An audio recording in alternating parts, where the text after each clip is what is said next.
Oh my god, I can't believe my eyes. How can she lift that massive rock all by herself? She's gotta be one of those adepti, surely. Oh, mighty adeptus, please give me your blessing so that in the coming year I may reap a more bountiful salary. This is top tier in size and quality, and the condition it's in is quite simply immaculate. Congratulations, this item is approved for submission. I'm going to award you full marks for the Sunset Vermilionite item. May I take your name? My name isn't important. I'm not even here to compete. I was just delivering this for some other people. They should be here any minute now. Shenhe, and Ningguang's little helper. Ah, so you're the ones behind this. No wonder. The rarest talent turns in the rarest plastrite specimen. But I have to correct you on one point. It's not helper, it's secretary. Okay then, Miss Secretary, what do you think of the rock we found? Pretty amazing, right? In truth, it is the finest piece of plastrite we have received so far. If everything goes according to plan, we will use this piece in the foundation of the Jade Chamber, which will enable us to proceed to the next stage of construction.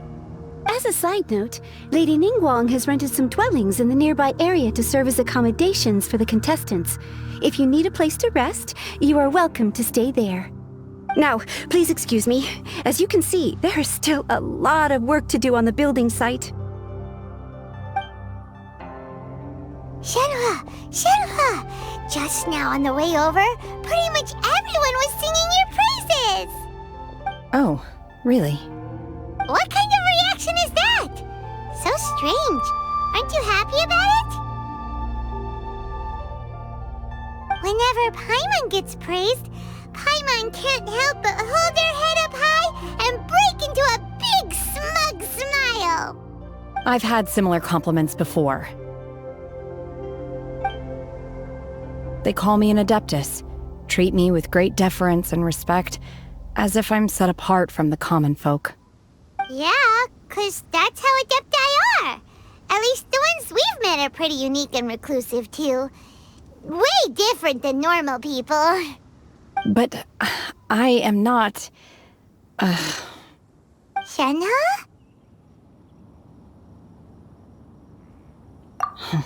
I'm fine. I've been exerting myself quite a lot ever since we set foot in that abode. I'm just a little fatigued. Well, Byron said that there are some makeshift hotels we can use, right? Let's go check in and take a rest. No need. I simply need to find myself a secluded place in the wilderness to sit and meditate in silence. You can't do that. It's dangerous out in the wild on your own. When you're hungry, you go eat something tasty. And when you're tired, you go lie down in a nice, comfy bed. All right? Seriously, don't punish yourself like this. Okay. If you insist. Great! Now we're talking. Let's head to our hotel.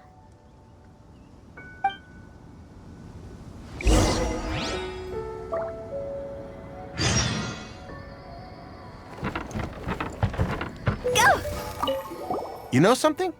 I heard that Lady Keqing has gone to Guyun Stone Forest. She took a lot of our workers with her, too.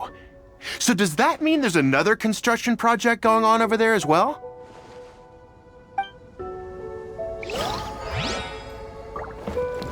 Phew! Go! Now we have the plastrite. The real construction work can finally begin. I think everyone's going to be very busy from this point onwards. Me especially.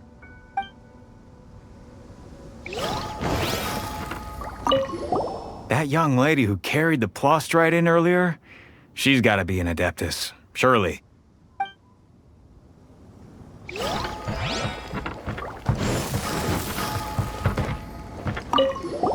I heard a good few of my comrades have been sent over to Guyun Stone Forest. I sure hope they'll be safe out there.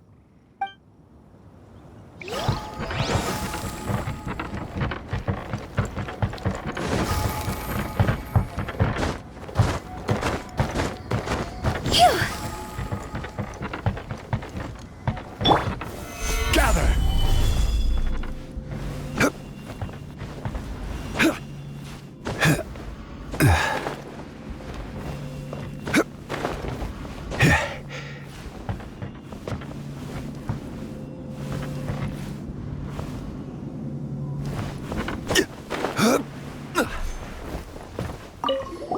You again? Can't you see that I'm trying to work? Look, if you want to chat, find me at dinner time, okay?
Hi there! Checking in, are we? You're just in time. We only have 2 rooms left. Since this was chosen as the building site for the new Jade Chamber, we've had a constant stream of people in this area. And not just workers either. Visitors, business people, tea sellers, all sorts. So, business is booming for me today. Very few vacancies. You're lucky you got here when you did. Great! One of your rooms is still being cleaned. I guess it should be ready within the hour. The other room is just to the door on the left. Here are your keys. All right. Hope you enjoy your stay. Please excuse me, I'll leave you to it. Shenhe, you should go get some rest. We'll hang around outside until the other room's ready. Paimon's gonna go see if there's anything good to eat around here. Paimon couldn't help but notice one of the guests walk in with a huge grilled chicken drumstick before. Let's buy one for Shenhe too. She can have it as a midnight snack, or save it for breakfast tomorrow. All right. I will head to my room for now. If you need anything, don't hesitate to disturb me. I'm a light sleeper. I will hear if you knock on the door. See you tomorrow.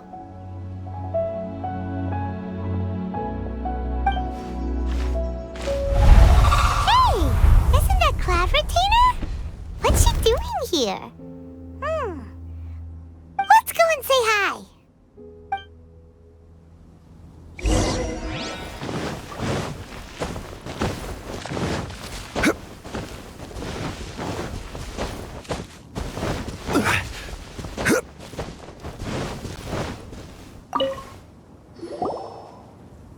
One trusts you have met Shenhe.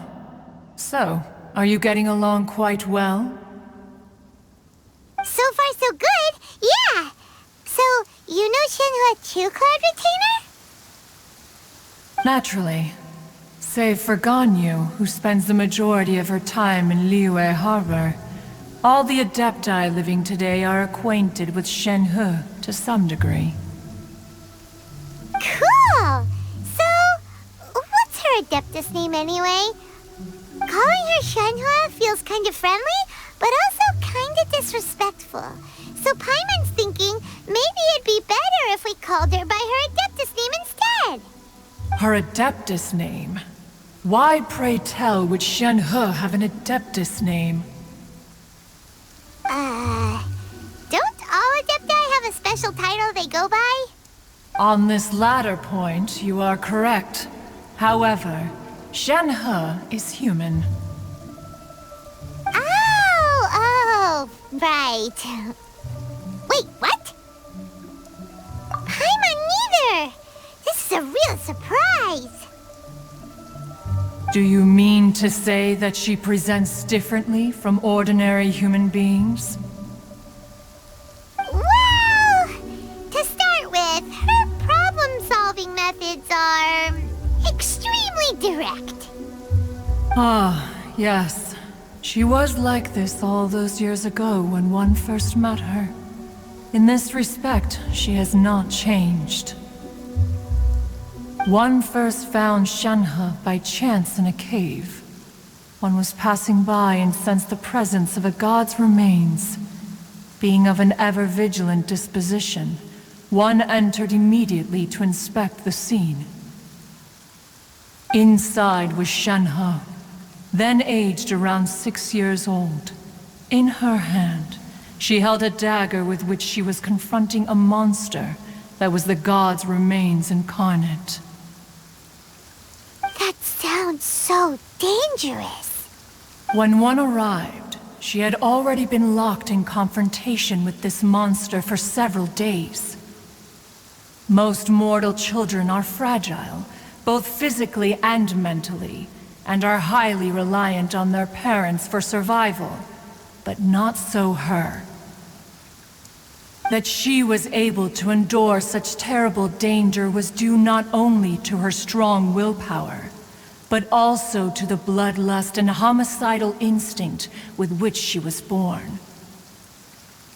One dealt with the monster, yet she still refused to lower her guard. She even pointed her dagger in one's direction and remained ready to strike. Only after she was satisfied that one had no intention to cause her harm did she finally relent. She then passed out without uttering a single word. In other words, if you hadn't passed by that day, Shenhe might have... Not necessarily. Upon one's arrival, one could sense that the god's wrath was gradually receding. Even had the stalemate continued, one suspects that Shenhe may have still emerged the victor of the confrontation. That's still so dangerous, though! Why was a tiny little kid battling against the wrath of a god in the first place? Alas, the mortal world is rife with suffering of every kind. And she had experienced her fair share of this, even at a tender age. Seeing that she was homeless, one decided to adopt her.